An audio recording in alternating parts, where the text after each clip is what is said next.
This will gain 2 seats, and Colorado, North Carolina, and Oregon will each gain 1 seat. 7 states, California and New York among them, will each lose a House seat.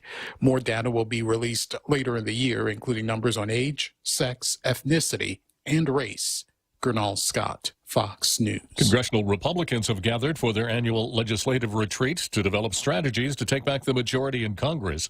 Louisiana Congressman Mike Johnson. We're here with all the Republicans here in Orlando for the Issues Conference. There's a great sense of esprit de corps, of really, I think, enthusiasm about the future. While we're deeply concerned about this far left shift of the Biden administration and the Democrats that run Congress right now, we know that the American people are going to turn against this agenda when they understand what it means to them. President Biden set to unveil the next phase of his massive reinvestment program, the American Families Plan, focusing on so-called human infrastructure, childcare, healthcare, education, and other core aspects of everyday life.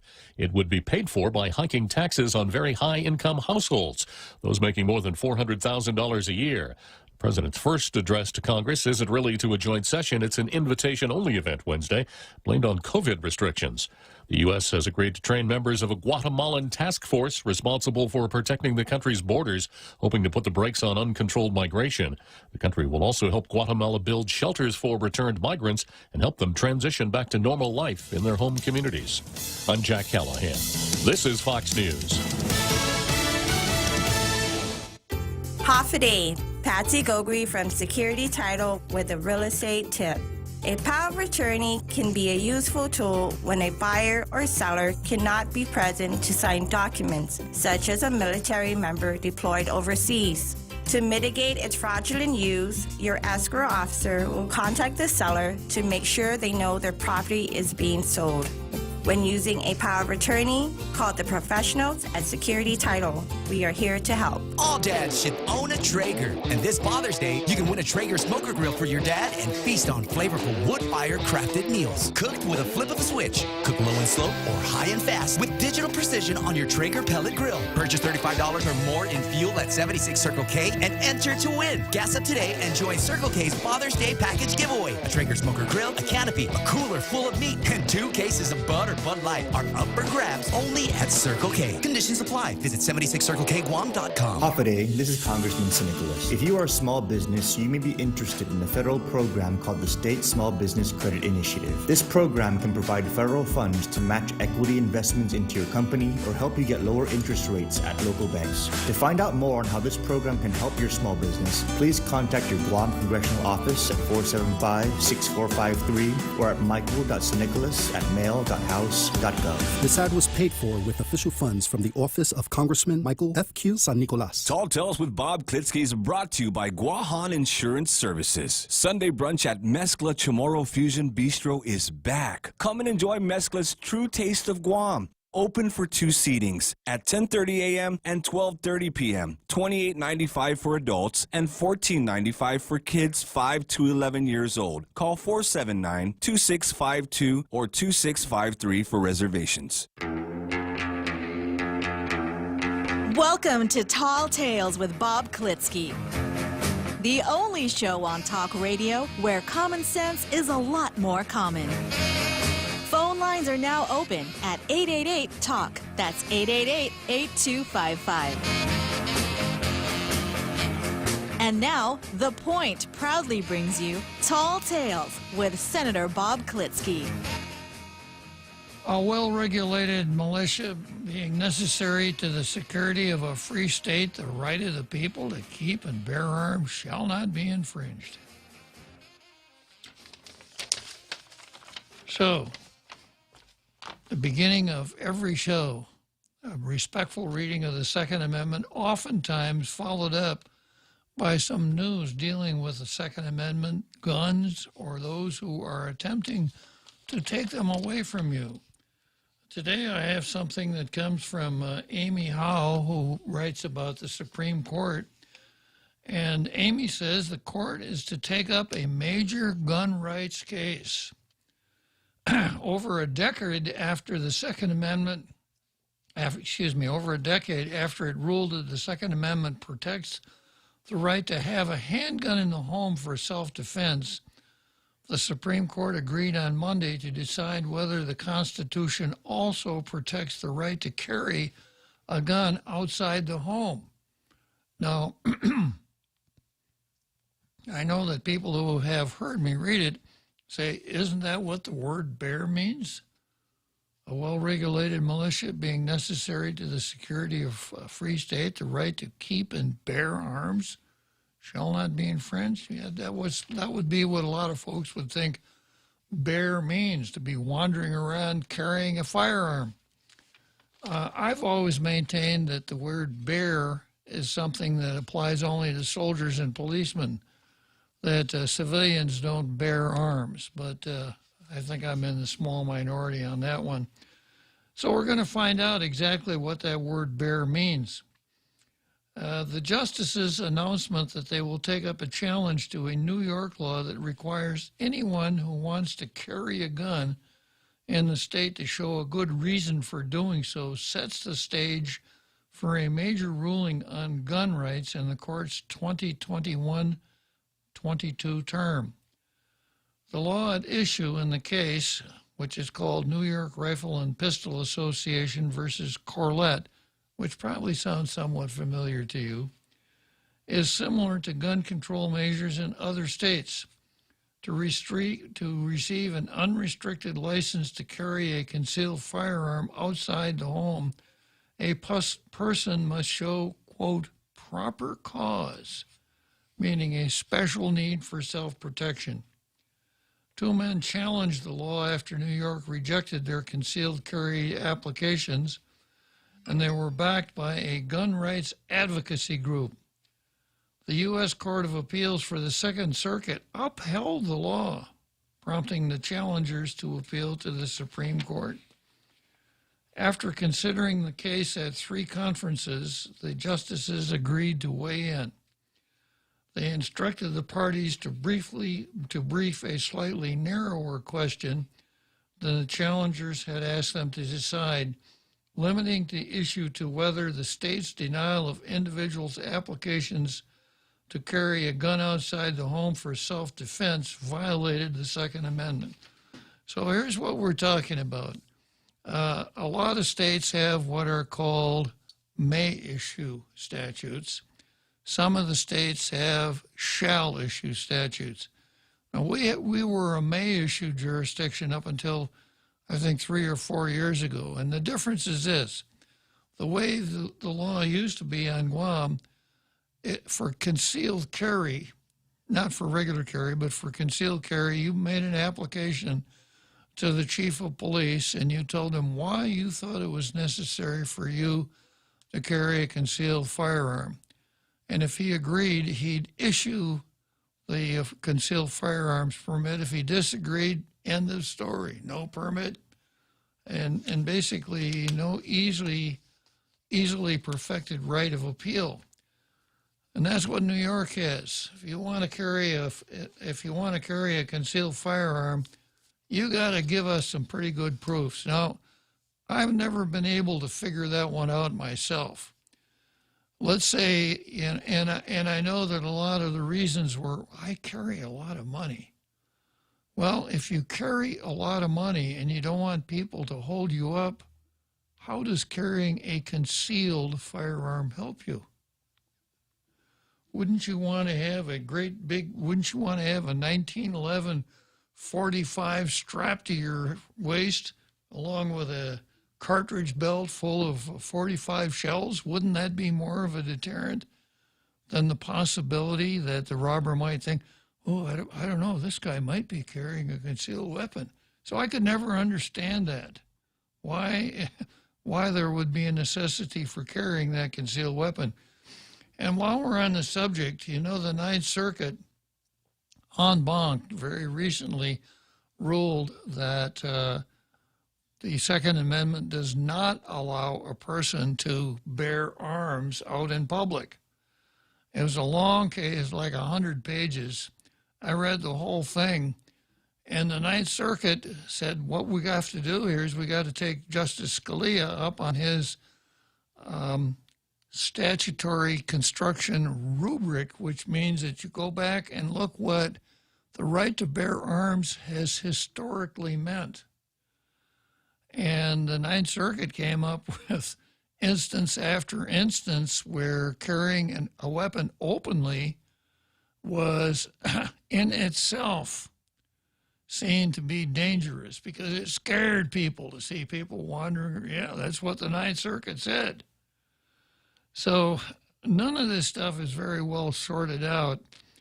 And I'm afraid that it really comes down to a case of what I call judicial realism, which means that judges and justices start out with their own idea of what ought to be the rule as far as guns are concerned.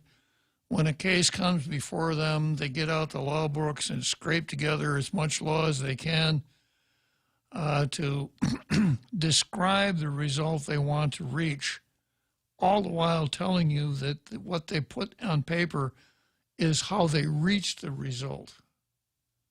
And there's so much out there that I think it's really a crapshoot when it comes to what the right to keep and bear arms means. And then, of course, I've been unmerciful in my criticism of Justice Scalia for reading the militia out of the Second Amendment, a well-regulated militia being necessary to the security of a free state. If you have a pen, draw a line through that before you read it, because I'm not going to pay any attention to it, and it really doesn't mean anything. So I'm afraid in that respect, at least having read the Ninth Circuit's opinion, Scalia didn't do gun owners any favors with his interpretation. We'd have been better off reading it more like Justice Stevens read it, where that phrase actually means something. But that's neither here nor there. Now we've got New York Rifle and Pistol Association versus Corlett. And the story I'm reading says that after 3 conferences, the justices agreed to weigh in. Well, once again, a little mechanics of how the Supreme Court works. Well, maybe let's get out the Law and Order notebooks. You all know that by now that there's no such thing as an appeal as of right to the United States Supreme Court. Once upon a time, there was an appeal as of right from a state Supreme Court. No more. Appeals go to the United States Supreme Court either from the federal circuit courts or from the state Supreme Courts pursuant to what's called a petition for writ of certiorari. So anyone who is disappointed with a decision of a court of appeals files a petition for writ of certiorari with the United States Supreme Court. That petition is passed around. Law clerks read it. Justices read it. Justice Gorsuch says, "I don't fob this off on the law clerks. I'll read them all myself. The rest, I'll let the law clerks kind of sort through it." They give the law clerks the kind of cases they're looking for. The law clerks find it, bring it to the justice with a memorandum. And if 4 justices vote in the affirmative, in other words, vote to grant the writ of certiorari, then that case is added to the Supreme Court's docket. The justices who grant the writ or oppose the writ don't even need to write anything more than their own names when they sign the petition. So that's how cases get to the Supreme Court, and there have been an abundance of petitions for writs of certiorari over the years that the court hasn't granted, causing my favorite justice, Mr. Justice Clarence Thomas, to say, this is a second-class right. Why is everybody so skittish about granting cert on these cases that we need to further interpret the Second Amendment? Well, it's finally happened. Back to this article. The Supreme Court instructed the parties to brief a narrower question than the challenger that asked them to decide. The challenger that asked the Supreme Court to decide on the question of concealed weapons. Can an application for a concealed weapon hinge on someone figuring there's a good cause. The Supreme Court didn't narrow it. As far as I'm concerned, they widened it because they said, forget about concealed weapons. We're interested in the granting of permits to carry any weapon openly in the state of New York. So the article goes on to say the case has the potential to be a landmark ruling. It will be argued in the fall with a decision expected sometime next year. The announcement came just 1 day short of 1 year after the court's ruling in a different challenge brought by the same gun rights group. That's the gun rights group is called the New York Rifle and Pistol Association. That case involved New York City's ban on the transport of licensed handguns outside the city. Because the city had repealed the ban before the case reached the Supreme Court, a majority of the court agreed with the city that the challenger's original claims were moot. That is no longer a live controversy. In a concurring opinion, Justice Kavanaugh agreed that the case should return to the lower court because he also indicated that he shared the concern expressed by Justice Samuel Alito in his dissenting opinion that the lower courts, quote, may not be properly applying the Supreme Court's most recent gun rights rulings. And that would be District of Columbia versus Heller and City of Chicago, McDonald versus City of Chicago. Therefore, Kavanaugh urged the court to address that issue soon, perhaps in one of the several Second Amendment cases with petitions for writs of certiorari then pending before the justices, several of which involve the right to carry a handgun outside the home for self-defense. Shortly after issuing the decision, the court distributed for consideration at its May 1, 2020 conference 10 gun rights cases that they put on hold while the New York City case was pending. The justices considered those cases at 6 consecutive conferences before finally denying review in all 10 of them. So it comes before a conference. The court meets every Friday for conferences where they talk about the arguments they've just heard and the pending writs of certiorari. And sometimes they neither grant nor deny the petition. They just let it flop over to the next week.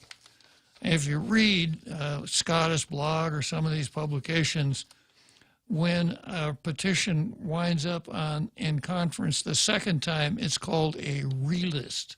So it was relisted. These cases were relisted 5 times, and then the Supreme Court denied every single one of the petitions. Justice Clarence Thomas dissented from the court's decision not to take up at least one of the 10 cases. In an opinion that was joined in part by Kavanaugh, Thomas argued that the Supreme Court would likely grant review if a law required someone to show a good reason before exercising her right to free speech. Yeah, you can't come out here and shoot your mouth off. You got to show us a good reason. And then Justice Thomas kind of stuck it to him by saying, before exercising your right to free speech or to seek an abortion. Yeah. However, Thomas continued, the Supreme Court had opted to simply look the other way when faced with a petition challenging just such a restriction on citizens' Second Amendment rights. You can see why Thomas is my favorite justice. He's not a hide the ball or let's play it safe or we don't want to hurt anybody's feelings kind of a justice. Now, there's no way to know why the justices turned down the petitions for review last year. Commentators speculated that some conservative justices may not have been confident that Chief Justice John Roberts would provide a fifth vote to expand gun rights. So in this case, I think what we could say is that there are 4 conservatives on the court, but maybe at least one of them was a little bit gun shy. Yeah, gun shy, afraid that had cert been granted and the case come on for oral argument, Chief Justice Roberts might have drifted over to the left with the other 4 over there, and they would have come up with a decision that they really didn't like. So maybe that's the reason that 4 of them didn't sign on to grant cert. The article goes on to point out that since Justice Ruth Bader Ginsburg was replaced by Justice Amy Coney Barrett, whose vote as a judge on the U.S. Court of Appeals for the Seventh Circuit suggests she might take a broader approach to the Second Amendment. So now there are 5 real conservatives plus Chief Justice Roberts on the court, and only 3 lefties. So the hope is that we'll get a case reversing, the Supreme Court will reverse the Second Circuit and say, yeah, the statute says keep and bear arms. So if people want to wander around town carrying a firearm, that's what the Second Amendment protects. That's going to be interesting to watch. And of course, as usual, I will watch it like a hawk for you. Okay, let's go on to Zemi Ikotny.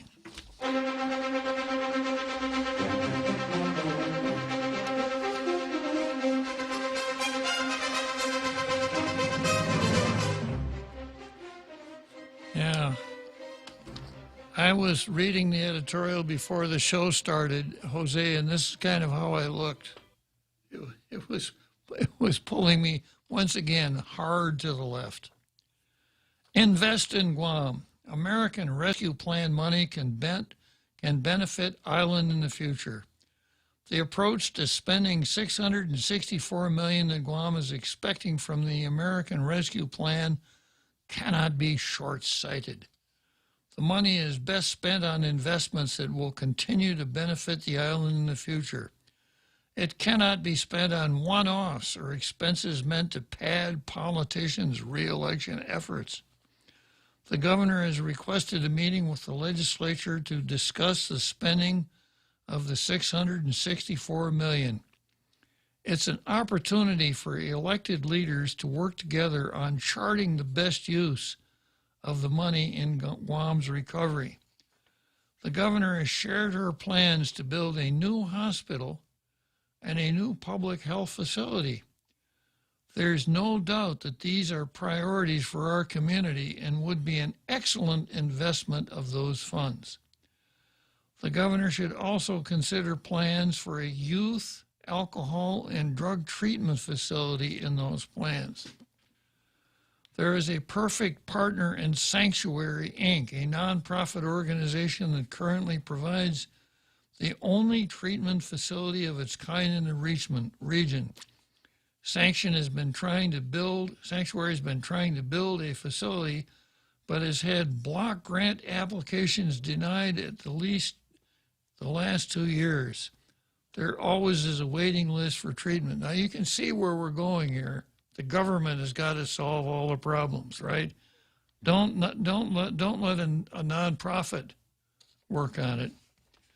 The Guam Economic Development Authority has asked for money to support economic relief programs and economic diversity. I'll tell you, every time I see the word diversity, I look around for my mask. It used to be a good word. It has now become a dangerous word. The pandemic has shown our island that economic diversity is a must. You got it right the first time. Say again? The panic has shown. Yeah, right. As one island economist noted, the time is now. If we wait, we will just go back to being comfortable once things get back to normal. And that's if we ever get back to normal. Upgrading the government's financial system and technology should be a priority. Let's spend it on the government. The pandemic showed that the community can manage through online vehicle registrations, business license renewals, etc. The Department of Revenue and Taxation has seen an increase in the community's usage of the agency's online services. That probably would not have happened without the pandemic. There is more potential here for expanded services which could help the government with the operational cost savings. The opportunity to make long-lasting changes for the community with the American Relief Fund is huge for Guam. It is imperative that the approach lawmakers take to spending the money is focused on long-term impact and not instant gratification.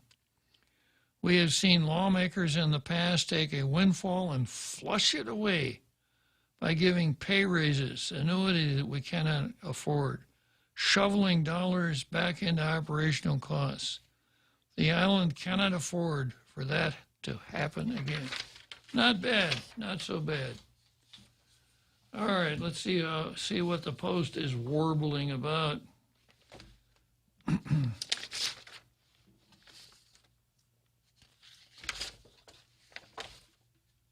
Home ownership, an elusive dream for many in Guam's middle class. There were 59,990 people in Guam's workforce as of December 2020. Of the total, 44,240, or 74%, toil in private sector jobs. The government of Guam employs 11,860 people, while 3,890 work for the federal government. Okay, let's take a short break here, and I'll come back to Zemi Ikadni. The Extra Point with Jerry Roberts of Guam Training. Hi, I'm Jerry Roberts, and every day on The Ray Gibson Show, I get to comment on the incredibly diverse, fun, challenging, sometimes frustrating, often exciting, but always interesting world of work. I hope you'll be there with us. You can find daily transcripts of The Extra Point at guamtraining.com. Tune in every weekday morning at 7:20 for The Extra Point with Jerry Roberts, brought to you by Guahan Insurance Services and First Hawaiian Bank on 93.3 The Point. At Chili's, our burgers are flavorful works of art. Starting from inspiration, our handcrafted burgers are a collection of fresh ingredients put together on a toasted brioche bun. Choose from juicy, mouth-watering options like our Boss Burger, Ultimate Bacon Burger, or the new Chef Alex's Santa Fe Burger, loaded with avocado, Swiss cheese, fresh veggie, cilantro, and spicy Santa Fe sauce. Served with garlic dill pickles and fries. Treat yourself today and enjoy our juicy, yummy, handcrafted creations. Chili's is located on the second floor of the Tumon Sands Plaza. Chili's, savor the moment.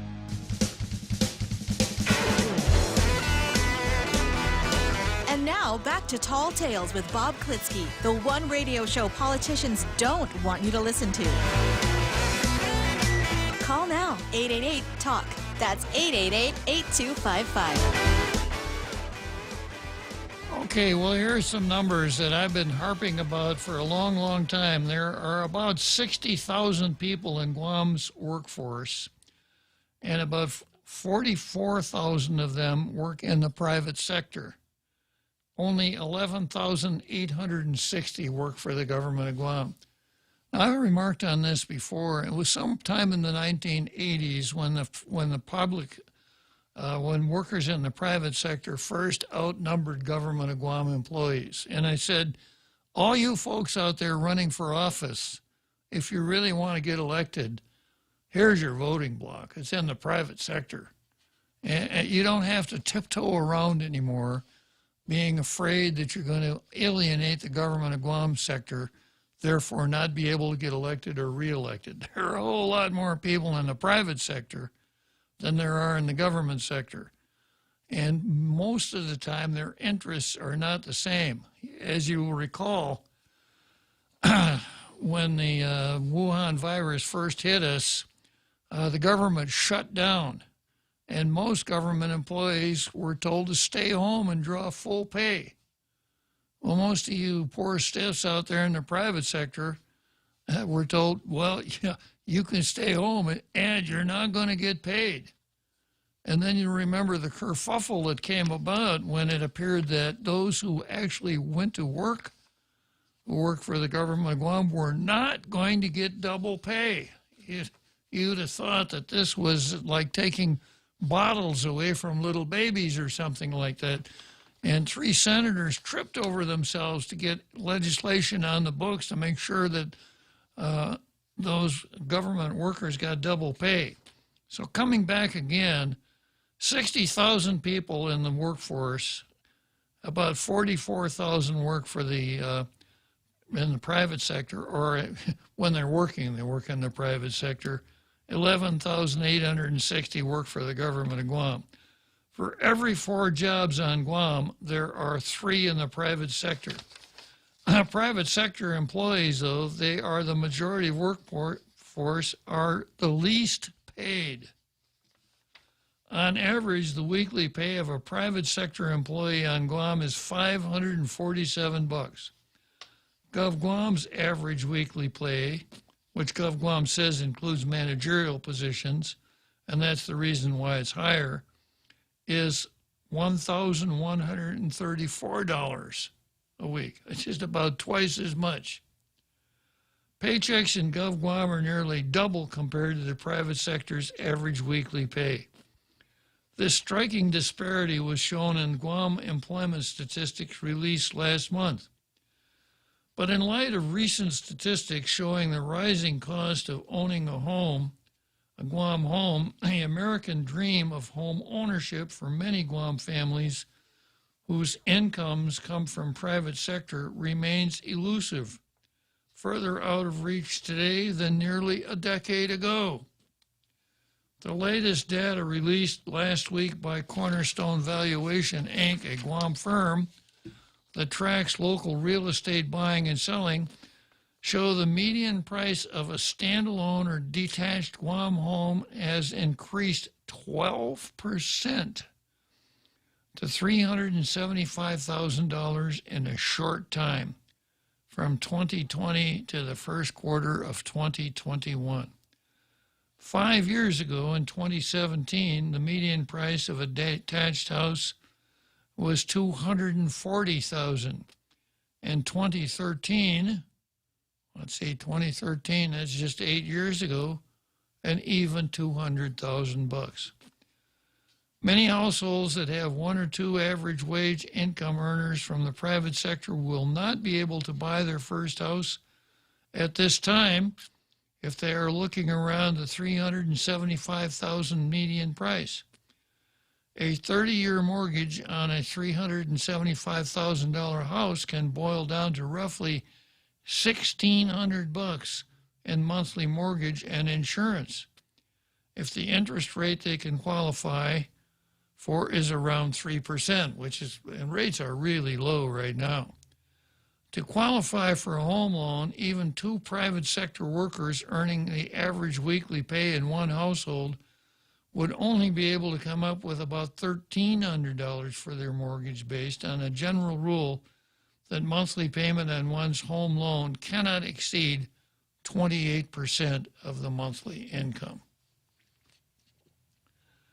Lower interest rates on home loans and the shortage of low to median priced houses for sale on Guam have fueled an increase in home prices as more higher income Guamanians are able to take on bigger mortgages and are competing in this market where there are more buyers than sellers. What's also helping the Guam house buying boom are military service members who can buy homes through the Veterans Administration Zero Down Home Loan Program and who can use their housing allowances towards their monthly mortgage payments. A sweet deal for military folks. Part of what made affordable standalone houses for sale on Guam scarce was the lack of skilled labor to build them, according to industry experts, including Cornerstone Valuation President Siska Hutapea. For first-time home buyers who want to build their house on land inherited from family, or something they'd saved up for, there is also a maze of procedures and regulatory hoops to go through, even when they're able to scrape together the cash to build a simple house. The designation of former Governor Carl Gutierrez as Governor Lulian Guerrero's permit czar is being touted as a solution that would help untangle the building permit system. Hopefully, that's a poor word to start a sentence with. This will help more Guam families afford their first homes. The former governor knows the bureaucratic intricacies toward building a home, also factoring in the lack of affordable access to water, power, and other infrastructure based on his experience as governor. A lot of eyes are on him to deliver streamlined and speedy permit processing for people who want to build a home. There are also government-subsidized programs, such as those offered by Guam Housing Corporation, that could make first-time home ownership within reach. But the scale of what GHC resources can cover is but a tiny drop in a sea of need for affordable first-time homes.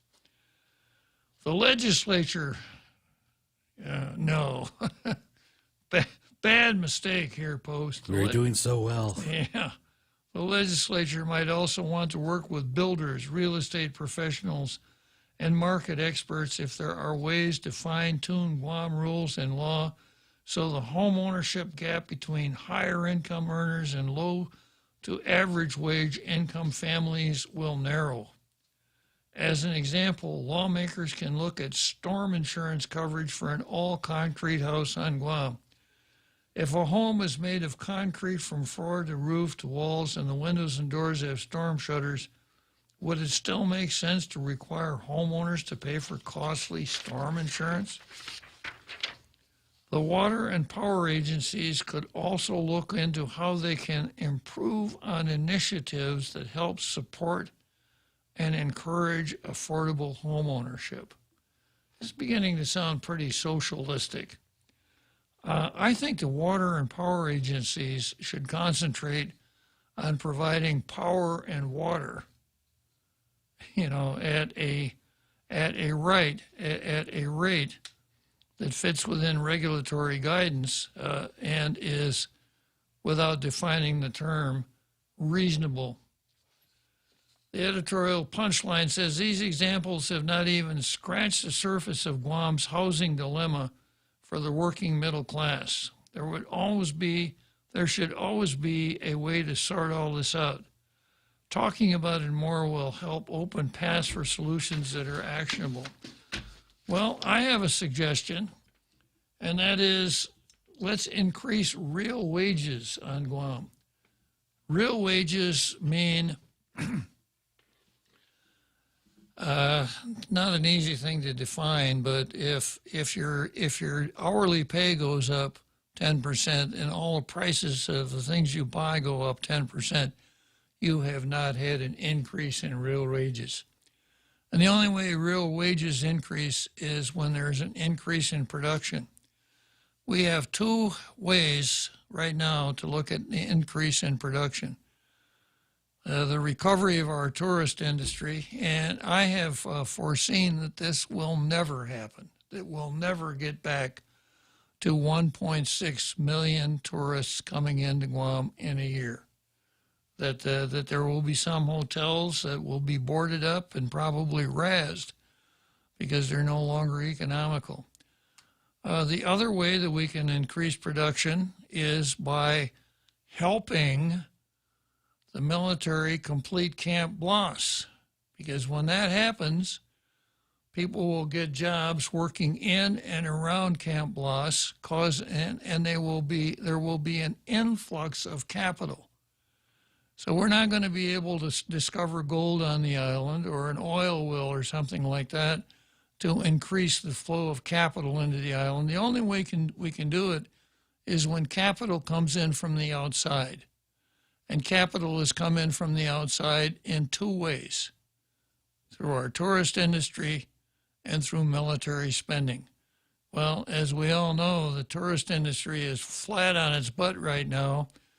And you'll see a little later on in the card that we have some people who hold elected offices that would like to see the military flat on its butt also. That being the case, people that have houses that they can afford are going to be really lucky to hang on to them. Because if there's no production, if there's no influx of capital here, if all we're doing, if we're only supporting ourselves by washing each other's cars, that's not an economy. That's a disaster. Okay, so 2 editorials, and my blue pencil is still in the sheath. No blue stars for today. I will say this, that I'll give the Daily News a little bit more credit for, at least for trying, which is a step in the right direction for them. A couple days ago, I mentioned that I had 10 politically correct but factually false phrases to stop using immediately, and that I would read one every day. I started out with mainstream media and cautioned you, don't use the mainstream media. The public communication cartel headed by the New York Times, the Washington Post, CNN, CBS, and PMS NBC does not represent mainstream Americans. So I think we all know that. Anytime you're going to read any one of those papers or watch any one of those TV networks, I suggest that you have a large grain of salt handy and just take everything they say with a grain of salt. My favorite example was the New York Times and Hunter Biden's laptop.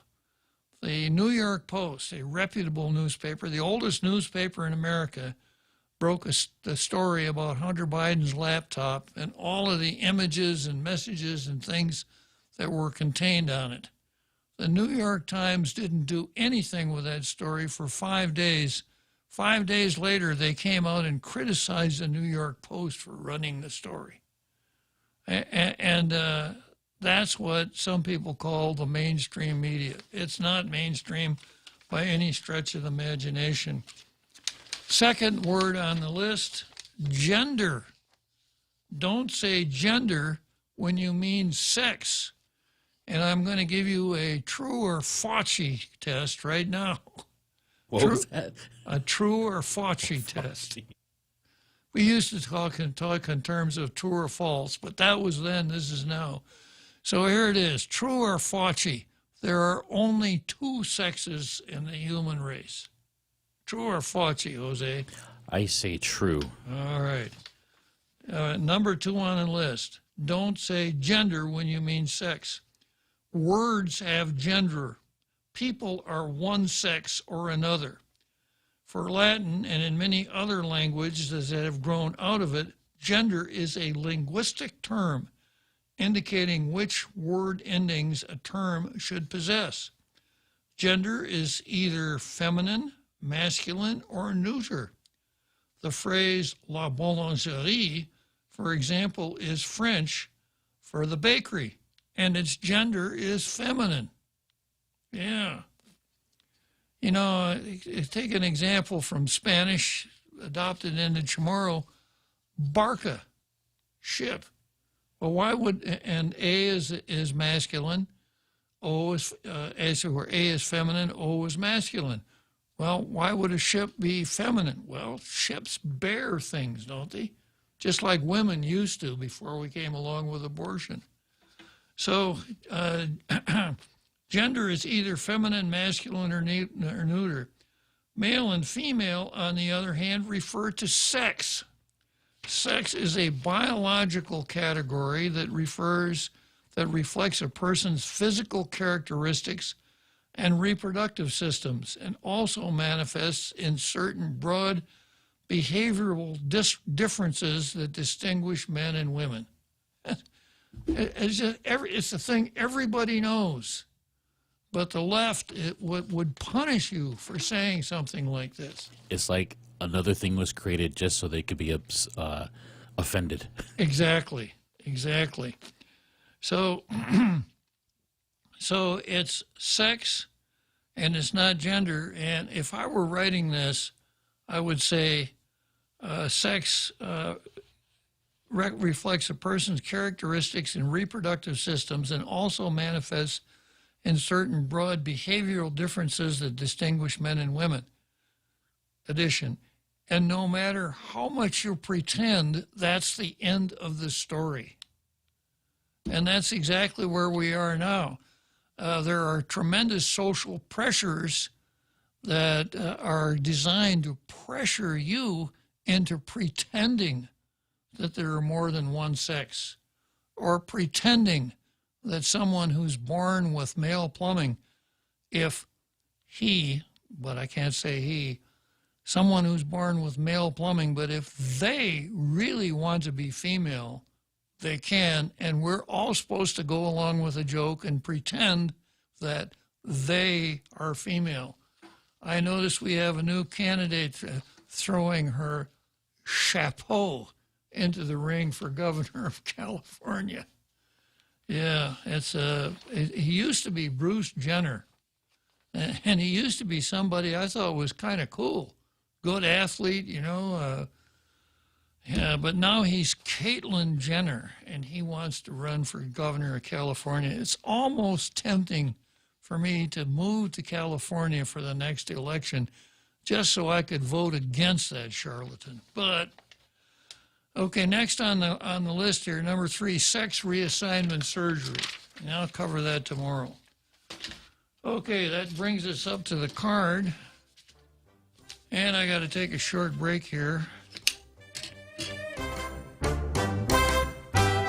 Mezcla Chamorro Fusion Bistro in Tumon is back with all your mezcla favorites, like oxtail cadu, Kahlua pig and cabbage, and Chef Peter's style black stew frittata. Mezcla is ready to welcome back everyone with great service in a safe and friendly environment. Come on down and visit Mezcla Chamorro Fusion Bistro in Tumon, located on the first floor lobby of the Grand Plaza Hotel. Open for lunch from 11 a.m. to 2 p.m. and for dinner from 5:30 p.m. to 9 p.m. Call 969-2652 for reservations. Mezcla, a true taste of Guam. Hey! Big news! Now you can listen to The Point on radio.com. And radio.com gives you so much more. Local news stations give you what's going on in your community. Get national news from CBS, CNN, or Fox News Radio. Take a break with one of the hundreds of music, sports, and talk stations. Love podcasts? Radio.com has thousands of true crime, comedy, kids and family podcasts, and more. Listen anytime, anywhere. On your PC, smart speakers, and a variety of connected devices. Or download the radio.com app now from the App Store or Google Play.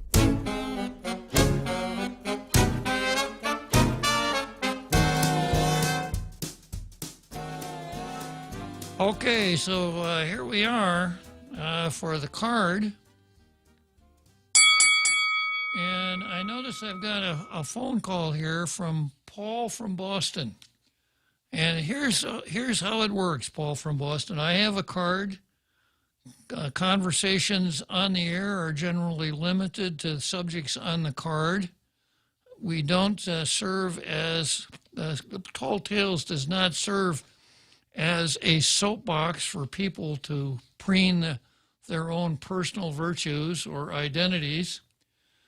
And I noticed that, that you told Jose that you're planning a trip to Guam. Well, that's really very interesting, but I don't think that's going to be on the card. So here's how it works, Paul. You listen to the items on the card. If you have something to add to any of the items on the card, then I will put you on the air. If you don't, if you just want to talk about Paul from Boston, the fact that you want to make a trip to Guam is, a little bit interesting. So I'll save that, and if there's any time at the end of the show, I'll give you a couple minutes to talk about your trip to Guam. Now, as for the card, we're starting out, and Steve has played true to form here. So far, Steve hasn't done anything of note. And today I've got Governor Kacharis versus Sabina Paris. And my advice is that Sabina ought to spend a little time listening to her elders, perhaps a little respect for her elders. Sabina, I would say, has gone off on her anti-military tear except gone off would not be the appropriate term. She's still there. She's always been there. And then we've got more on the Black Lives Matter versus the USA, and a little bit more on Stillmore Julian. So it's a short card today, but it's a heavy-duty card.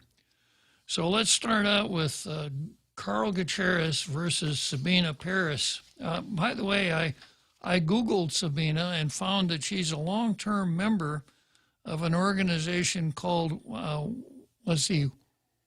Women Against Militarization. I'm paraphrasing.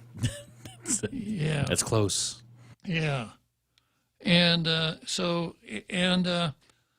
I think I told you the story about my nephew and the first time he spent the night at our house as an example of what a pretextual argument is. So the little guy was 4 or 5 years old, and he really liked his Uncle Bob.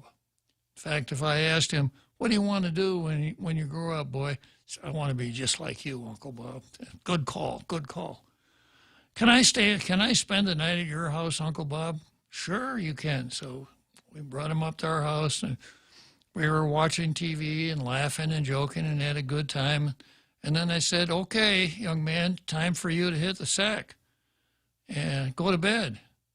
Oh, I'm not sleepy, Uncle Bob. Well, okay, fine, but it's still time for you to go to bed. You're going to have to go to bed now. Uncle Bob, I can't sleep here because I have to put my doggie to bed. Don't worry. I talked to your mom. She's going to take care of your doggie. Oh, so let's go to bed now, young man. Uncle Bob, I can't spend the night here because I don't have my toothbrush. Well, we always have toothbrushes for guests here, young man, so we have a toothbrush for you too, so no problem.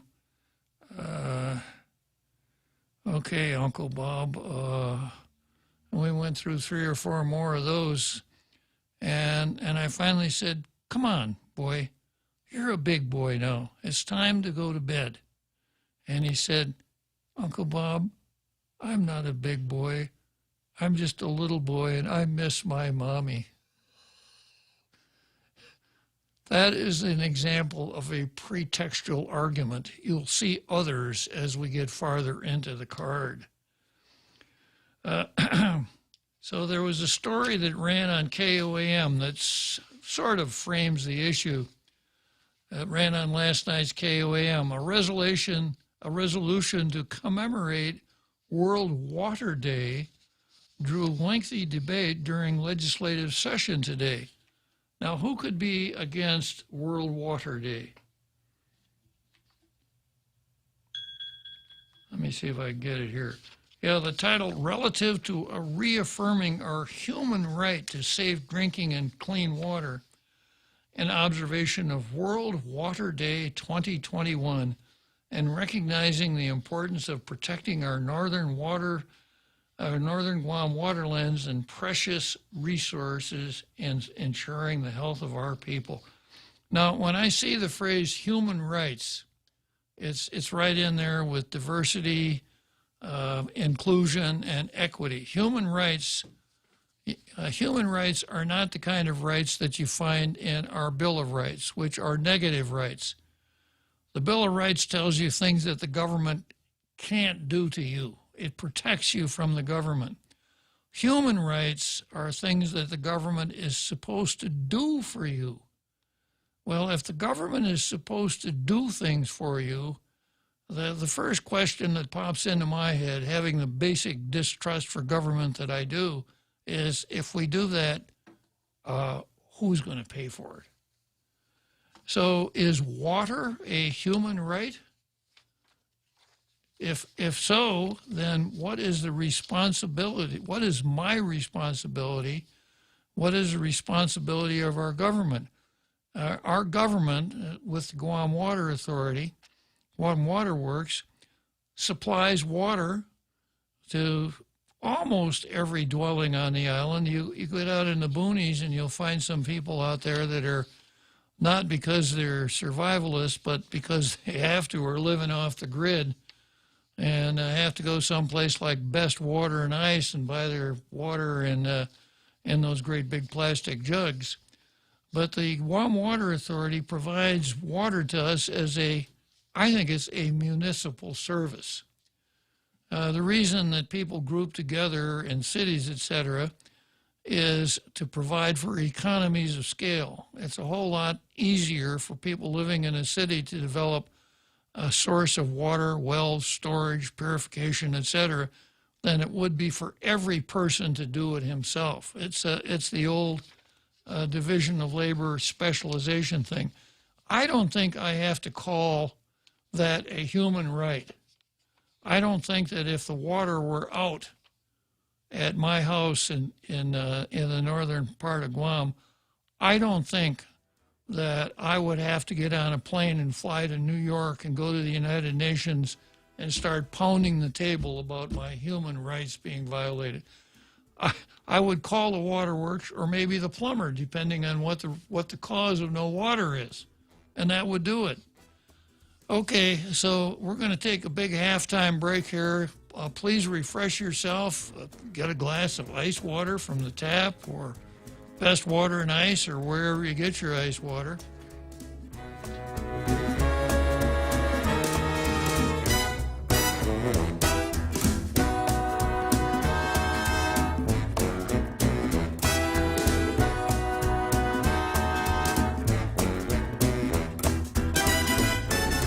The Point is KUSG, Hagåtña, Guam, 93.3 FM and 104.3 HD3.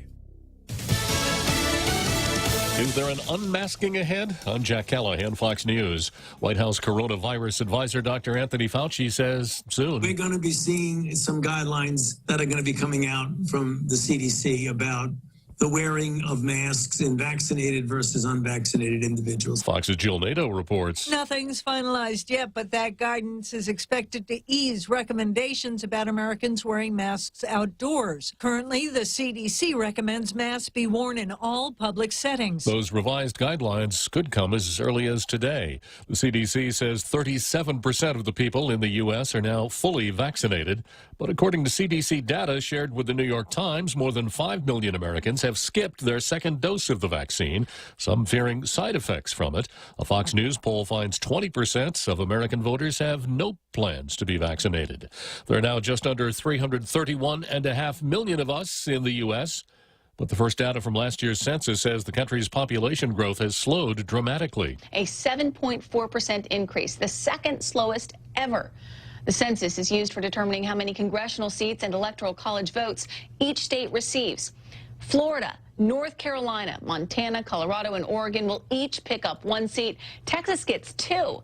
On the losing end, New York, California, Illinois, Michigan, Ohio, Pennsylvania, and West Virginia. Fox's Kristen Fisher. Anthony Brown Jr.'s family was shown a short clip of body camera video Monday from his shooting death last week by sheriff's deputies near Elizabeth City, North Carolina. Afterwards, they called it an execution. Pasquotank County Sheriff Tommy Wooten. This tragic incident was quick and over in less than 30 seconds, and body cameras are shaky and sometimes hard to decipher. They only tell part of the story. America is listening to Fox News. Half a day. Patsy Gogri from Security Title with a real estate tip. A power of attorney can be a useful tool when a buyer or seller cannot be present to sign documents, such as a military member deployed overseas. To mitigate its fraudulent use, your escrow officer will contact the seller to make sure they know their property is being sold. When using a power of attorney, call the professionals at Security Title. We are here to help. Hafaday, this is Congressman Nicholas. If you are a small business, you may be interested in a federal program called the State Small Business Credit Initiative. This program can provide federal funds to match equity investments into your company or help you get lower interest rates at local banks. To find out more on how this program can help your small business, please contact your Guam Congressional Office at 475-6453 or at michael.snicholas@mail.house.gov. This ad was paid for with official funds from the Office of Congressman Michael F. Q. San Nicolas. The U.S. will send $310 million to Guatemala, Honduras, and El Salvador for food and other humanitarian relief. And the U.S. will also help train Guatemalan security on protecting the country's borders, according to Vice President Harris. The FDA starting today will review cancer treatments to see if they're working. The U.S. Food and Drug Administration will be meeting today reviewing exactly how much several newer cancer drugs have actually helped improve the conditions of patients who receive them. It could result in the FDA revoking permitted use of those drugs if they're found not to be of any benefit. Dozens of new cancer drugs are conditionally greenlit each year by the FDA, but they don't always yield real-world results. However, the FDA has only once before revoked a cancer drug's early authorization. Their meeting is expected to last 3 days. Eben Brown, Fox News. Washington, D.C.'s police department says its computer system has been breached. Hackers sharing screenshots of some sensitive information they've downloaded, reportedly including data on police informants, which the hackers say they'll share with gangs unless their ransom demands are met. It's been 35 years since what many believe was the world's worst nuclear disaster, a partial meltdown of a nuclear power plant in Chernobyl in what was then the Soviet Union. Reactor number 4 exploded, sending 50 tons of radioactive material into the sky. The Soviet authorities said nothing to the greater public or outside world right away. It was the worst nuclear accident ever. Dozens were killed immediately. The number most commonly given is 31. But thousands died of cancers and other radiation-related illnesses over subsequent years, and much land was contaminated. Ukraine unsealed some KGB documents which show that the Soviet authorities knew there were problems with the power plant before the accident occurred. Amy Kellogg, Fox News. And I'm Jack Callahan. This is Fox News. When's the last time you looked at your homeowner's insurance? A homeowner's policy protects much more than just your house. It also protects you against claims from someone being hurt on your property. If a visitor is injured at your place, how much are you covered for? The smart thing to do is get the answer today. That's the Insurance Extra Point. Get out there and make something good happen today by calling Guahan Insurance Services at 475-1162 or visit us at the Camacho Landmark Center in Tamuning. The vaccine is officially here, and we aren't just talking about the COVID vaccine, but a financial vaccine at Bank Pacific. We may not be doctors, but we can help you with your financial health. Whether to take advantage of today's crazy low rates, or just a local bank that has your back. At Bank Pacific, we want to help make 2021 your best year yet. Because for 66 years, where others put branches, we place roots, and we're rooting for you. Equal housing lender, member FDIC. Listen to The Point. Any speaker, anytime. Check us out on your FM radio at 93.3, 104.3 HD3, thepoint.gu, Facebook Live, YouTube Live, and tune in. And announcing radio.com. Download the app and hear The Point. Get the latest news, sports, entertainment, and more. On demand. Your phone is digital. Your life is digital. And we are too. 93.3, The Point.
Okay, so here we are again, back Tall Tales after that big halftime show that everybody loves so much. It just seems to get better every day that we put it on. And we are now in the second half of Tall Tales, and at the end of the first half, I was just beginning the card with a bout called Carl Gutierrez versus Sabina Paris. And this is a story that ran on KUAM last night that does a pretty good job of fleshing out the issue here. And it reads, a resolution to commemorate World Water Day drew lengthy debate during legislative session today. But the impassioned speeches were directed more at certain language in the measure opposing the controversial firing ranges at Andersen Air Force Base. So if you want to talk about the firing ranges at Andersen Air Force Base, you title a bill relative to affirming our human right to safe drinking water, observance of World Water Day 2021, and recognize the importance of protecting our northern Guam Lens aquifer and precious water resource in ensuring the health of our people. I wonder if my nephew helped Sabina Paris write the title for this bill, because once again, it's a pretextual title. The title should have read, a resolution relative to slamming the machine gun ranges at Andersen Air Force Base. Yeah. The resolution by Senator Sabina Paris includes clauses critical of the live fire training ranges being built at Northwest Field. It links them to potential contamination of the island's main water source, the Northern Lens aquifer. It further calls on United Nations special representatives to come to Guam and report back on the impact of the military buildup. Now, the special representatives here, and you know, if this were a movie, you would see this screen in a room, and you'd see small people looking up at the screen, and you'd see these large explosions. I am Sabina! How dare you question the great Sabina? Explosions and lightning flashes and things like that as Sabina read her resolution. And then the little dog would go over and pull the curtain back on this booth over in the side of the room, and you would see Julian Uggan behind the curtain there. Because Julian Uggan, as far as I can tell, was the person who authored or ghost wrote the report for the three rapporteurs that caused this latest outbreak of anti-militarism, when the three rapporteurs wrote back here, and Anamita Carr said, the UN Council of Human Rights has finally gotten involved in what we're doing. Well, that wasn't true. It was these three rapporteurs who are in the nature of independent contractors working for the UN out of Geneva, Switzerland. And if they were able to accumulate all of the information that they put in their letter to Excellency in Geneva, they must have superpowers that none of us have. If what they did was take Julian's letter and change happy to glad and sign their names to it and send it back, then I could kind of understand it. So Julian started it with that. Then it comes back. Then Sabina jumps on this Water Day thing and mentions the rapporteurs and the whole thing and kind of piggybacks on what Julian started. And now we're all supposed to be saying, wow, even the United Nations is interested in those machine gun ranges up at Andersen. And boy, Sabina is really doing a good job of protecting the environment. Now, if she scares off the military, well, we got to have clean water. You know, it's either the military, it's either the Marines or clean water. It can't be both. So a resolution on World Water Day just doesn't hold water. Just does not hold water. The logic she puts forward is as leaky as a sieve. There you go. Yeah. The resolution by Senator Sabina Paris includes clauses critical of the live firing ranges being built at Northwest Field. It links them to potential contamination of island's main water source, the Northern Lens aquifer. It further calls on the United Nations special representatives to come to Guam and report back on the impact of the military buildup. Well, judging from the letter they wrote to Excellency, there's no need for them to come because they already know everything that they need to know. In fact, they seem to be as checked out on what's going on here as Julian Uggan does. Now, I understand from those who were observing the session that Senator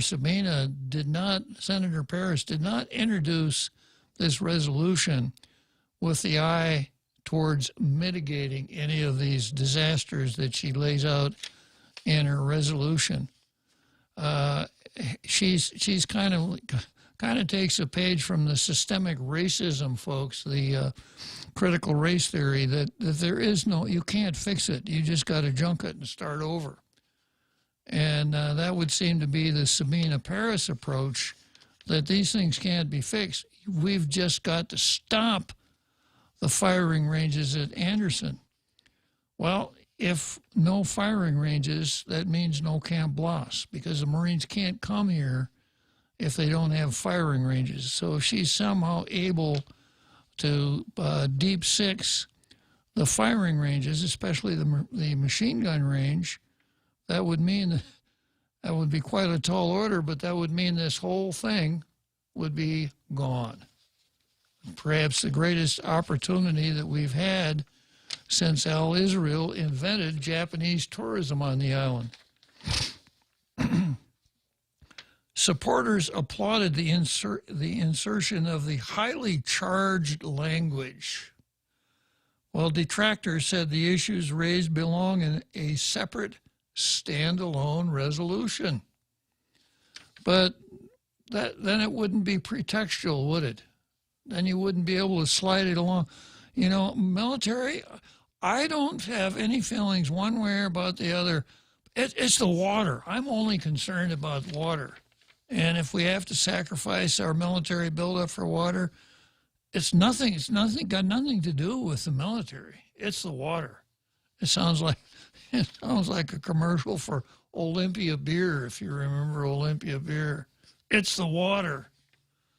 Yeah.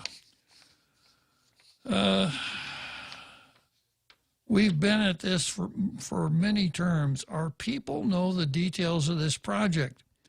I liken it to say it's hard to say to abuse, right? Abuse can happen many, many times, but once somebody sees from the outside that something of harm is happening, then there's greater likelihood of stopping it, said Paris. Now, the somebody from outside are the three rapporteurs that Julian was able to bring into the game. Somebody from outside. Senator Brown said, as I read the resolution, where I had concerns is when we went from talking about the importance of safe drinking water to what is becoming an interpretation of an almost anti-military resolution. If that was the agenda, then call it what it is. Then we can debate that issue. Senator Frank Blas added, this basically infers that all of that activity happens on the base and that it happens on a military facility and it's going to happen on a live fire training range, when in fact a lot of that activity also happens in the community on the other side of the fence. And what are we doing to address that? And Speaker Therese Telahi said, I just refuse to have the record show that we said nothing. That's good. Well, let's say something here. That's very important. And we said it's okay. It's not okay. And the reason why, despite all their promises of taking care of these areas, and we are going to plant a forest somewhere else to replace those we've destroyed over the aquifer, it leaves our future generations with a big threat, with potentially less resources. And here's the key word, and I feel it is all our duty here to protect these resources for them. So, You know, Teresa's, once again, she made the headline in the Post the other day by being emotional. Remember that? Speaker speaks with emotion. She's usually a straight speaker. Yeah. Straight shooter, that's the thing. Yeah. So she's right on this one here. And I want to contrast that with, this is Sabina Paris versus Carl Gutierrez. Carl Gutierrez had a column in today's PDN. Half a day, nearly 20 years ago, the global visitor industry was rocked to its foundation with the fallout of the 9/11 terrorist attacks in the U.S. mainland. At 88,000 miles from ground zero, where thousands of innocents perished. Not even tiny Guam was exempted from the international security lockdown following 4 suicidal air crashes along the eastern seaboard. Nor could we be spared from the heightened anti-terrorism protocols that changed commercial aviation forever. Nor from the call to war as the sons and daughters of Guam and Micronesia were shipped to Iraq and Afghanistan for 2 decades afterwards. Before, and then Carl talks about the Twin Towers collapse, etc., and then Typhoon Pangsongwa, which really set things back. And then he goes on to say, nevertheless, the people of Guam prevailed and our visitor industry came shining through its darkest hours. The numbers speak for themselves. Fiscal 2002 counted 1,014,037 visitors. Notwithstanding Pangsongwa, fiscal 2003 saw only 853,931. Fiscal 2004 climbed back up to 1,156,000, etc. And then he goes on to say, and finally, Destination Guam finally reached its highest ever number of visitors per annum at 1,631,049 by the end of 2019. That was our best year. And he goes on to say, we often hear the term, quote, economic diversification tossed around in conversations about the need to improve the quality of life in Guam. We talk about Guam's economy being a two-legged stool in desperate need of a balancing force, and that hope for higher standards of living lurch hopelessly whenever one leg grows weak. Sounds tiring and untenable, and after the last of the federal stimulus funding is spent, hardcore pandemic realities will reveal just how heavily an atrophied second leg can weigh us down if we fail to make the most of present circumstances. Assuming the quarantine on inbound travelers is relaxed by the first of the month, our visitor industry will need no fewer than 3 years to recover lost ground.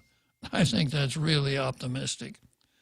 In the interim, we owe it to ourselves to welcome the growth of the affluent military community that protects our Pacific Hemisphere from the blight of tyranny.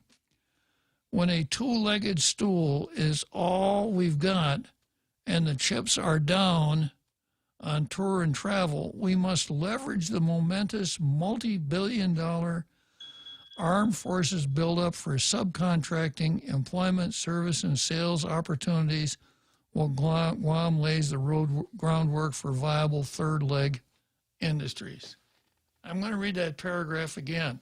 Are you listening, Senator Paris? When a two-legged stool is all we've got and the chips are down on tour and travel, we must leverage the momentous multi-billion-dollar armed forces buildup for subcontracting, employment, service, and sales opportunities while Guam lays the groundwork for a viable third leg industries. And I don't know that we'll ever find third leg industries Once upon a time, you'll recall we had tuna. We had all those Yugoslavian fishermen come in here and several tuna ships down at the port. Somebody even wanted to set up a special facility. That was YTK. That didn't work out very well. And it looked like we were onto something, but miracle of or horror of horrors, the fish swam away along with the third leg of our stool. So now, as Carl says, we've got a two-legged stool, and one of those legs is badly broken, leaving us with only the other leg. And younger folks here won't remember this, but I remember the pre-tourism days on Guam when if you wanted to be a stand-up comedian, you'd stand up in front of a microphone and say, I'm going to come up with a new industry from Guam. Well, what's that? What's that? Tourism. Tourism. Who would want to come to Guam? That was about how it was, you know, really. And as I mentioned earlier, Al Israel is a guy that really invented the whole thing and made it work, or at least got it started. So I've got the resolution here, and of course it's full of the people of Guam have the basic and fundamental right to access safe drinking water, as well as the right to advocate for protection of water in surrounding and pertaining to Guam and the Marianas now and for future generations. Hooray for Sabina. Resolved that Imina 36 na legislatura en Guam does hereby, on behalf of the people of Guam, urge the United Nations Special Rapporteur on the human rights to safe drinking water and sanitation, and the United Nations Special Rapporteur on the rights of indigenous people to undertake an official visit in Guam. That's what we need to have, those two rapporteurs here. But like I said, I read their excellency letter. I don't know what they would learn from coming here that they don't already know that they put in their letter. He resolved that Mena 36 na legislatura en Guam does hereby call on local, national, and international communities to stand in solidarity for the Chamorro peoples and the people of Guam's human rights. That's different now. The Chamorro people and the people of Guam's human rights. I guess we have the same human rights or different ones. Probably. We're going to have to consult with the council. Yeah.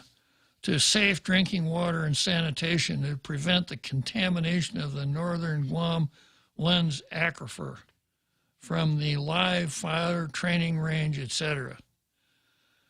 And so on. So, you know, it's a classic example of how to turn a page and a half of substance into 11 pages of, well, you fill in the blank. I'll let you decide yourself what to call it. Is that the last word in SWAT? Yeah, exactly. Okay, so let me go to the phones here. Well, wait a minute. I guess it's time for the seventh inning stretch. Let me go to the seventh inning stretch. And then I've got Senator Chris Duenas and R. Keith on the line. So those should be a couple of pretty good calls.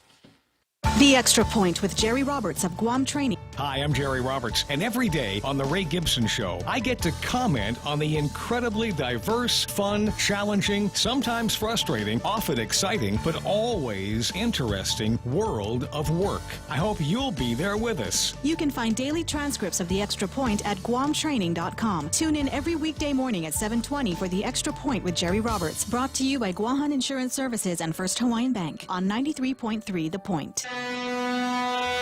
Half a day, this is Honey. Here at APL, our expertise and extensive network can help you grow your business and reach out to more global markets. As a responsible carrier, APL is also committed to a sustainable future, whether it's protecting the environment or investing our efforts in giving back to the community. Our dedicated teams in Guam, Saipan, and on U.S. mainland are here to support you. Call 588-4651 or visit apl.com.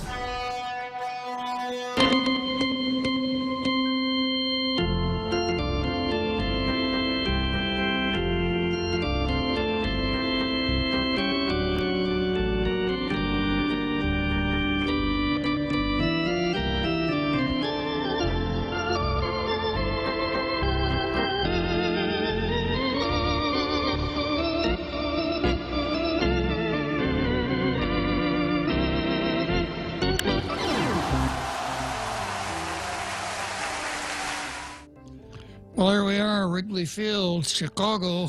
When I was a kid, my dad took me down to Wrigley Field a few times to watch the Cubs lose. And I can remember going to the bubbler to get a drink of water. I just thought, well, water's water. It's kind of the same here at Wrigley Field as it is back home. I didn't realize that it was a human right. Had I realized that that drink at the water fountain was one of my human rights, I'd have paid more attention to it and not asked my dad to buy me a bottle of pop. Live and learn, right? Okay, so we've got R. Keith on the line here. Good afternoon, R. Keith.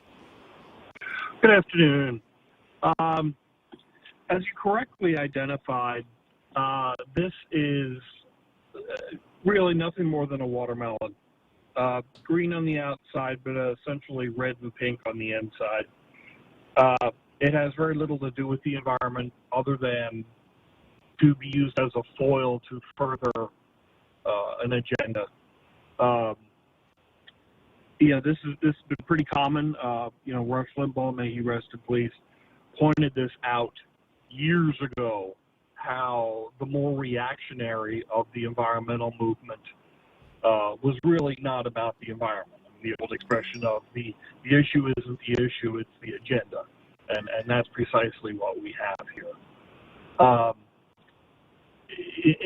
listened to Comrade Perez's spiel, and I would like to know what her technical background is, as well as the background of the, I'm going to call them the raconteurs rather than the rapporteurs, since I think it's a more appropriate term, that backs up their statement.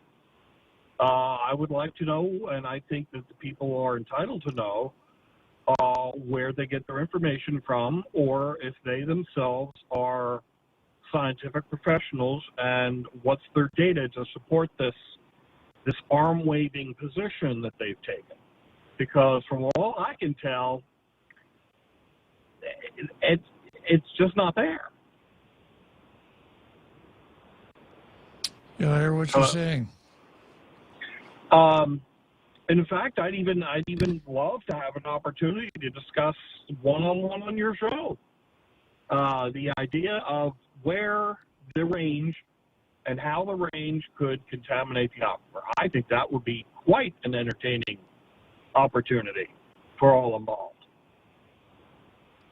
Well, of course, at a rifle range, rifles will be fired, and when a rifle is fired, a lead slug emanates from the barrel of the rifle and flies towards a target. And they mention lead in their resolution as though all one needed to do is say, well, there's going to be lead there, therefore it's bad, right? Yeah, lead is a common bogeyman. It is, it can be poisonous, and if ingested, et cetera, et cetera. But most people aren't familiar with. It's like saying asbestos. Everyone, you say asbestos, and everyone just sort of shrieks in horror at how as bad asbestos is. Well, it all depends on exposure. You can eat asbestos, okay? It's not toxic in that sense. You have to breathe it for it to be a true hazard. Now, lead. Lead in drinking water, you read all about it. but that's because it's leached from pipes,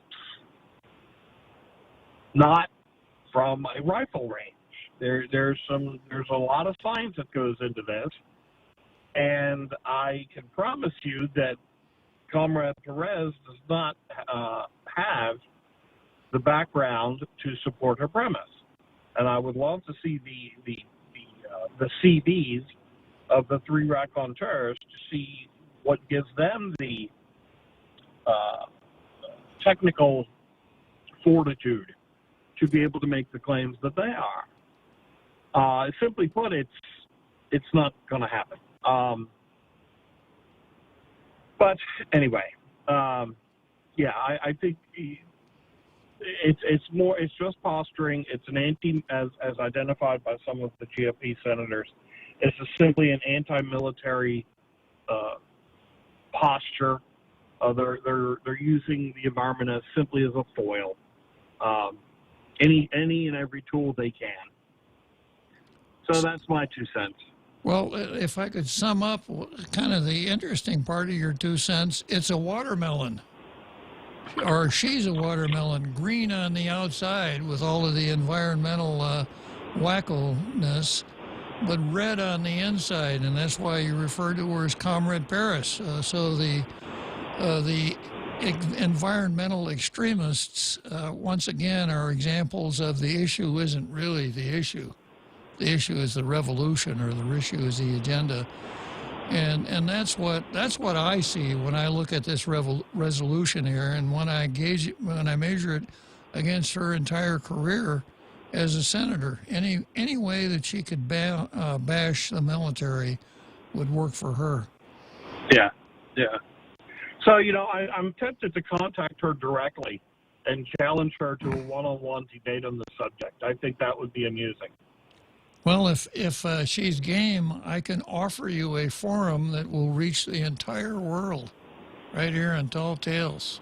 If you could corral her and bring her in here, we could do that on Tall Tales, Archie.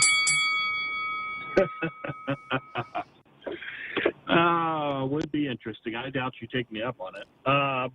But anyway, just a not familiar, a topic that I am very deeply interested in.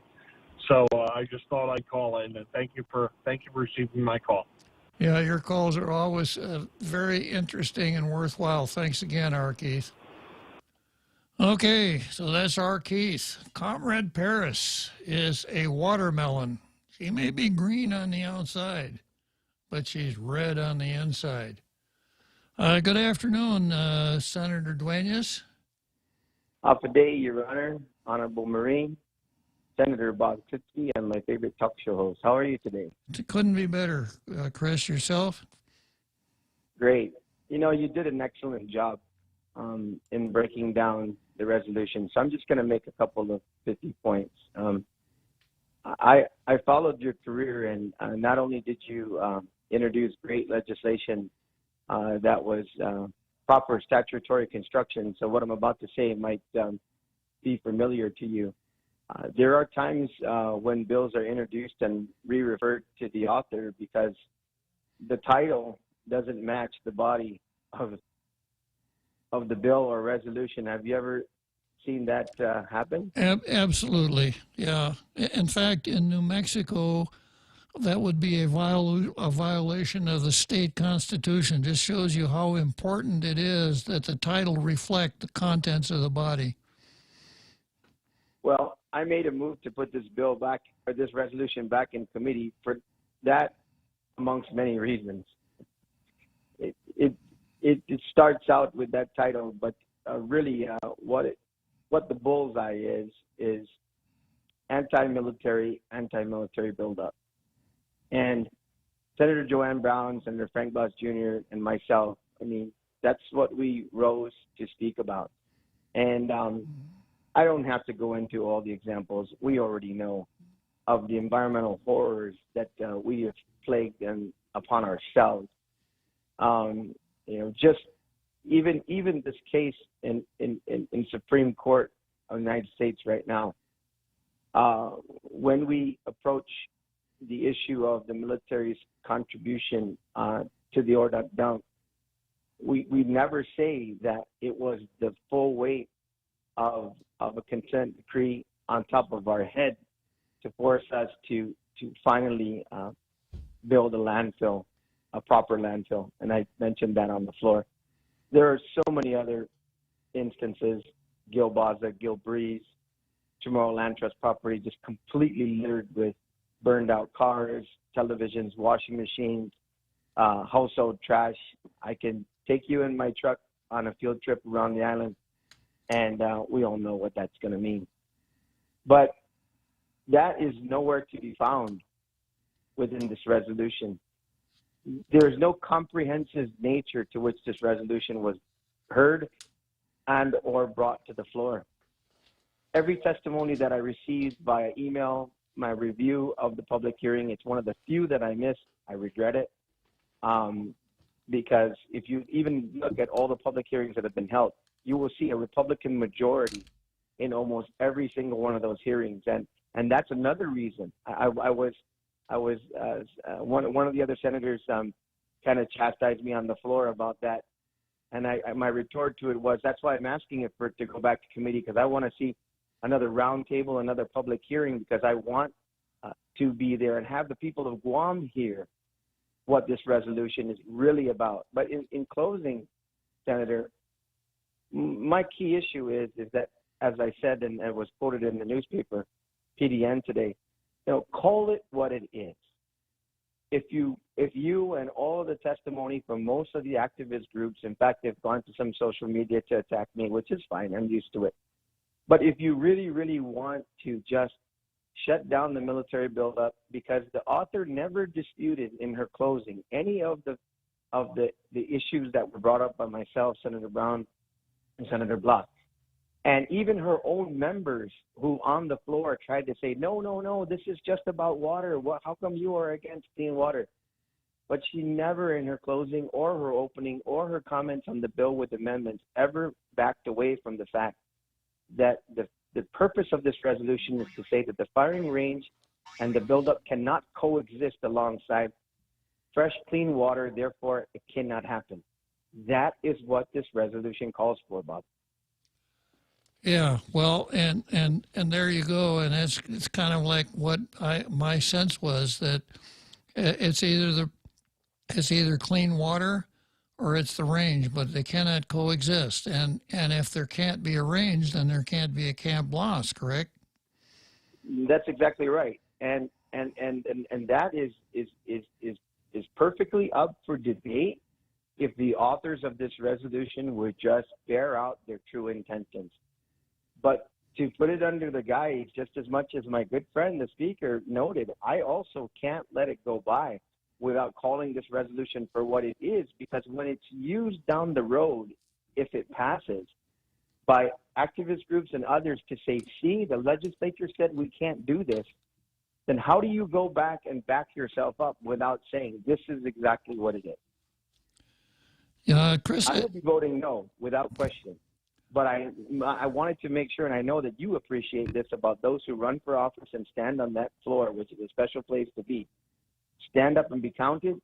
Say what you need to say. A no vote is not good enough without putting down your reasons. And I've just stated my reasons why I will absolutely vote no on this resolution.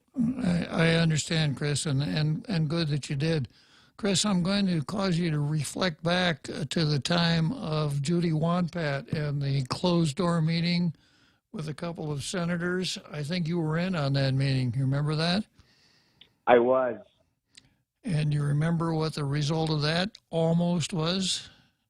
I do remember exactly when Senator Levin and others returned stateside, and it was it was a very precarious situation, and I think that's being generous. Yeah.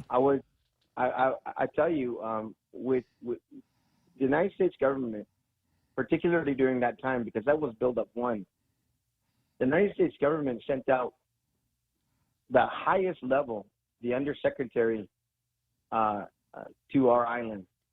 The 4 pillars on the Build-Up were built around addressing the concerns. many voices were heard to shape what we currently have right now. And the fact of the matter is that's another reason why on the floor I said those who talk mitigation on this resolution are not talking mitigation. They're talking elimination. Because the mitigation is in place, and if they would pay attention to it and learn what's really going on, they would know and understand. But that is not the purpose. So, yes, I'm very aware of what happened when the senator from Michigan, and I believe, I know this for a fact, at that time, retired Senator Webb came out with him and others in the delegation and thought, because Senator Webb had dealt with Guam before, that, we would have a very reasonable exchange, but it really put us in a tough situation. Yeah.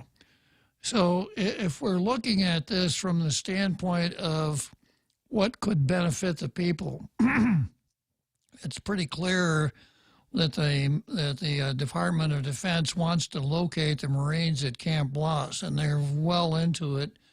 And fortunately for us, they're probably not going to be easily put off by Comrade Paris. But, in the process of doing this, I think there are ways that we could maximize this as opposed to minimize it. As an example, if you've driven up Route 3 lately, you'll notice it's a modern highway with a sidewalk and everything that we would really have liked to have had there for a long time to replace the old potholed road that had been there. And the military is building a repository at the university, and probably there are things that they could be persuaded to do if we used our political power and our powers of persuasion to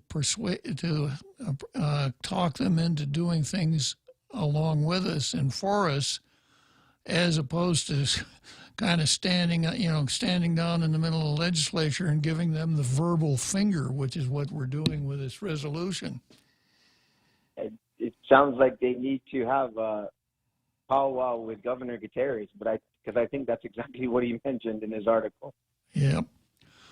Well, yeah, so I think plenty of good voices on this, Bob, and I thank you for really spending the time you have on your show, because it's really important that we educate the people out there that might read a headline and move on from there, because this resolution has serious implications. And once again, that's why I tried to send it back to committee, because this resolution needs to be called for what it is. And if that's what the authors want to do, well, they have a lot of work to do, because the resolution, if it passes, is the body of the resolution does not match the title whatsoever.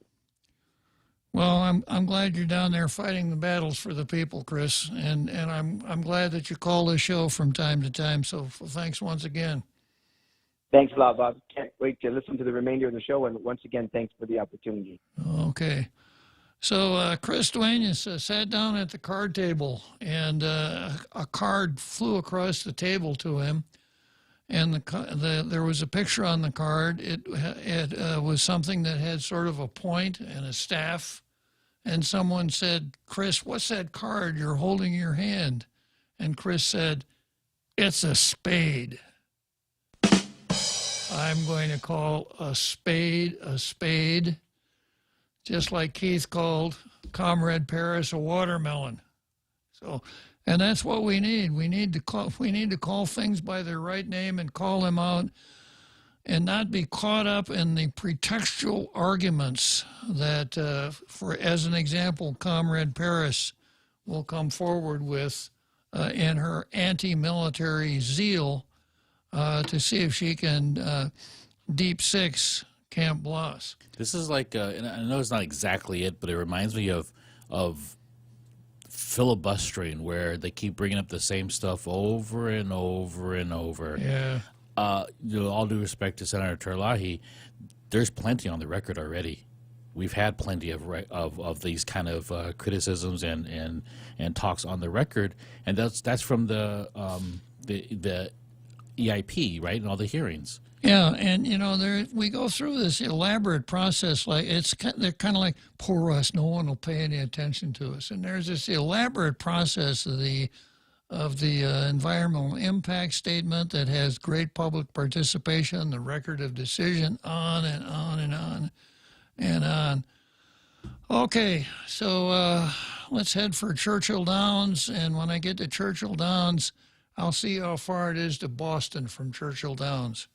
Mezcla Chamorro Fusion Bistro in Tumon is back with all your mezcla favorites, like oxtail kadu, Kahlua pig and cabbage, and Chef Peter's style black stew frittata. Mezcla is ready to welcome back everyone with great service in a safe and friendly environment. Come on down and visit Mezcla Chamorro Fusion Bistro in Tumon, located on the first floor lobby of the Grand Plaza Hotel. Open for lunch from 11 a.m. to 2 p.m. and for dinner from 5:30 p.m. to 9 p.m. Call 969-2652 for reservations. Mezcla, a true taste of Guam.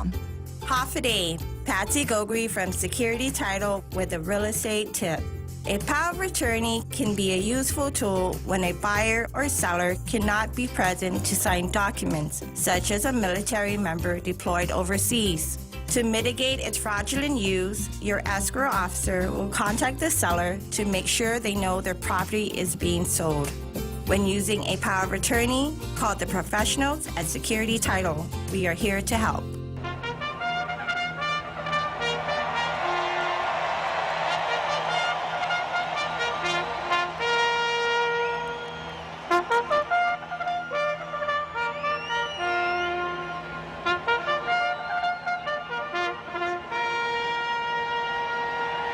So here we are, Churchill Downs, Louisville, Kentucky, the home stretch of Tall Tales for another day. I've got a couple callers in the green room. I've got Paul Gately, and I've got another Joe. Paul Gately wants to talk about dirty water, and another Joe wants to talk about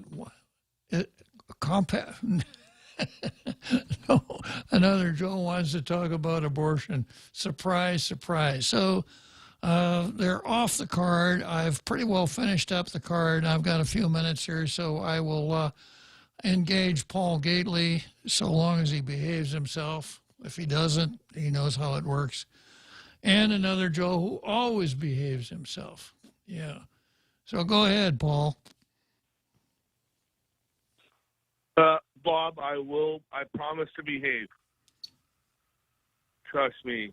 What I want to say, great show. That last caller was super inspiring. That's coming from someone who's a non-person from Guam. I'm a mainlander, if you want to call us. But great points on that. We deal with water issues on the mainland in small towns all the time. And so I know it's a huge issue for you guys. What I was going to say is I was chiming in on the chat. I want to visit Guam. I do. And I want to come see you and shake your hand and say hello, and we can sit down and chat in person. And Jose is amazing, and he and I chat all the time, and I want to visit, but a lot of people on the chat don't want me to come. I wonder why that is, Paul. Oh, I don't know. I want to visit.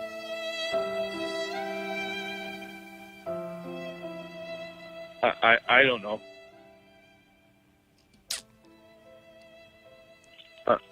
I'm playing by the rules right now. Okay, good, Paul. Very good. So you don't know why a lot of people on the chat don't want you to come. I haven't, the chat has been going so fast and it's so crowded. I haven't had a chance to read anything off of it today. Maybe that's why they don't want you to come. No, and I've been super respectful. I just said, I don't know. I'm fully vaccinated now, and I've always wanted to visit Guam, and I said, I have some vacation time and would like to jump on a flight, and they said, no.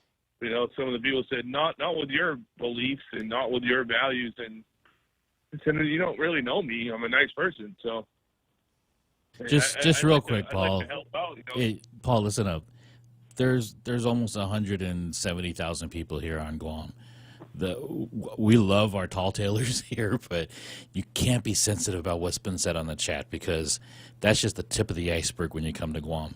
It's a fun time when you get into conversation with somebody and you go back and forth. And you're from the Northeast. You know what pithy conversation and back and forth is all about. So you're welcome to come to Guam. you might have to spend more time than just 5 days because it's a 15-day quarantine. But it's about to end, isn't it? The culture, I just want to experience the culture and see what's going on. That's all I want to do. Well, you certainly have my permission, as though I could deny anyone permission to come who's a U.S. citizen and can comply with our rigorous Wuhan virus procedures here in the island. What part of Boston are you from? I want to hang out. I want to hang out with you, Bob. And if I have your permission, I guess I can hang out with anybody. Well, I don't know. Hanging out with me, you're setting your goals pretty high there, Paul. But no, I mean it's all love, and I respect what you guys do, and I appreciate you guys taking my calls. Thank you so much.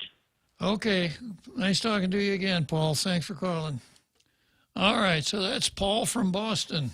He says he wants to visit Guam. I'll tell you, Paul, there's a danger. I wanted to visit Guam way over 50 years ago. What has it been, 58 years ago? I wanted to visit Guam, and I'm still here. Way before I was born. And I've seen it happen to a lot of other people, that they people that come to Guam for a short period of time, and it kind of grows on you, and you might be here for the rest of your life. And in my situation, I can't think of a better possible result. I couldn't have come out better no matter what. Okay, so from there we'll go to another Joe who says he wants to talk about abortion. Is that correct, another Joe? That's right. Come on, but see, if Paul wants to come bring money. If he brings money, he's welcome. That's tourism. Okay. But yeah, Kebab, a bunch of these pro-life ladies they're trying to get in touch with the pro-life Republican senators, and I just want to put out a good word for them. And please, if there's any senators listening now, please do return the calls of these nice pro-life ladies. Like there's different pro-life groups. One of them is the Catholic Pro-Life Committee, and return their call because they know they left messages. And see what they would like to tell you, and see what questions they have for you. Are you a fellow traveler with these real nice ladies, another Joe?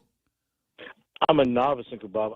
I'm a journeyman apprentice, learning from these sage matriarchs. I'm not worthy to be in their presence unless they allow me to be. But seriously, they're good ladies. But the ladies are calling senators, and senators are not answering their phones, or what's going on?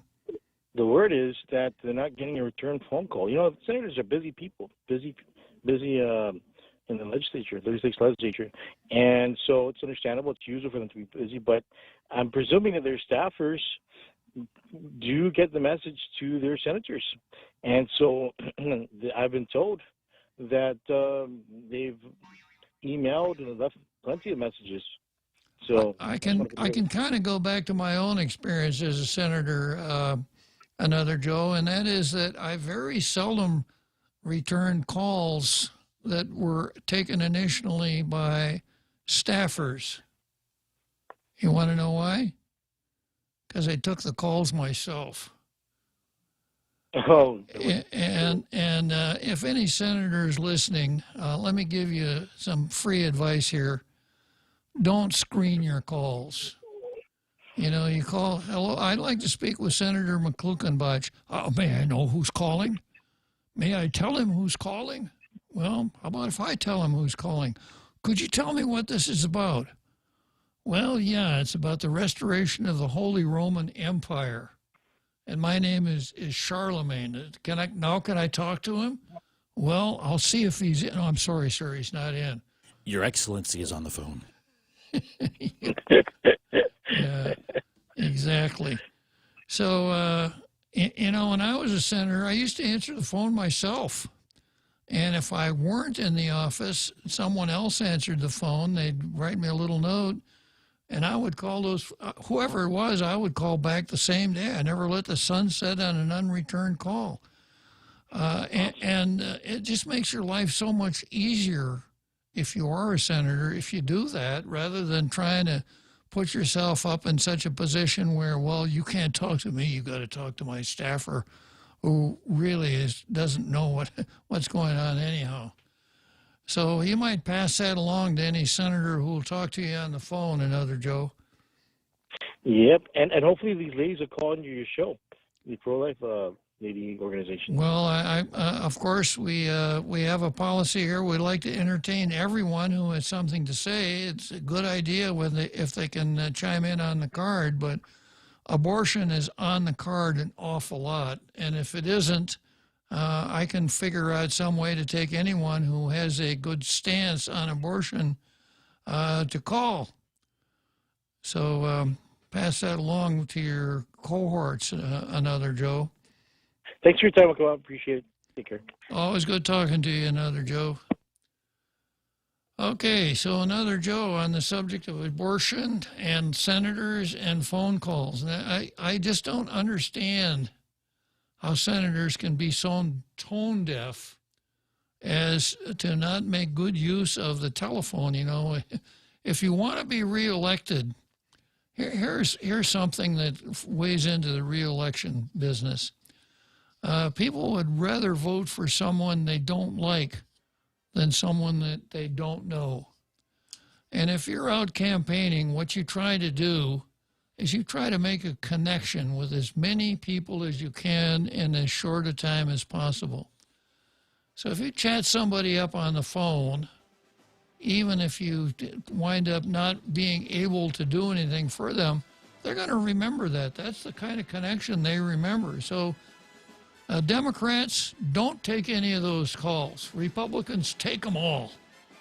Okay, that's it for today. We'll be back tomorrow for another episode of the best afternoon talk show in the Western Pacific. That would be Tall Tales.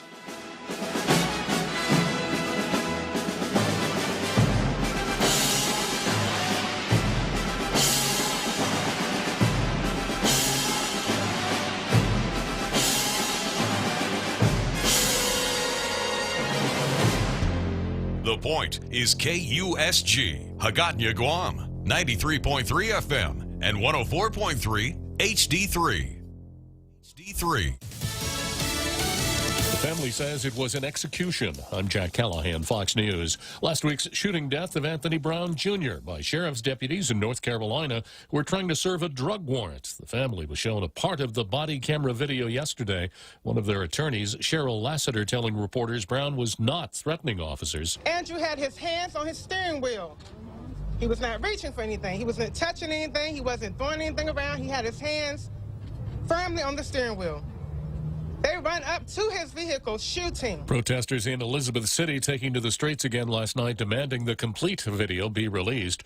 North Carolina's Governor Roy Cooper, in his State of the State message last night, told lawmakers that North Carolina has a problem with race. We must face head-on the stark reality of systemic racism and how it hurts people and leaves them behind. Governor Cooper said they all must stand together to stop racial injustice in North Carolina. The Justice Department has launched a probe of the way the Louisville, Kentucky Police Department operates. The investigation will assess whether LMPD engages in a pattern or practice of using unreasonable force, including with respect to people involved in peaceful, expressive activities. Attorney General Merrick Garland says if problems are found, they'll work with the city to correct them. Police informants in Washington, D.C. are a little more nervous than usual. Hackers say they've broken into the D.C. police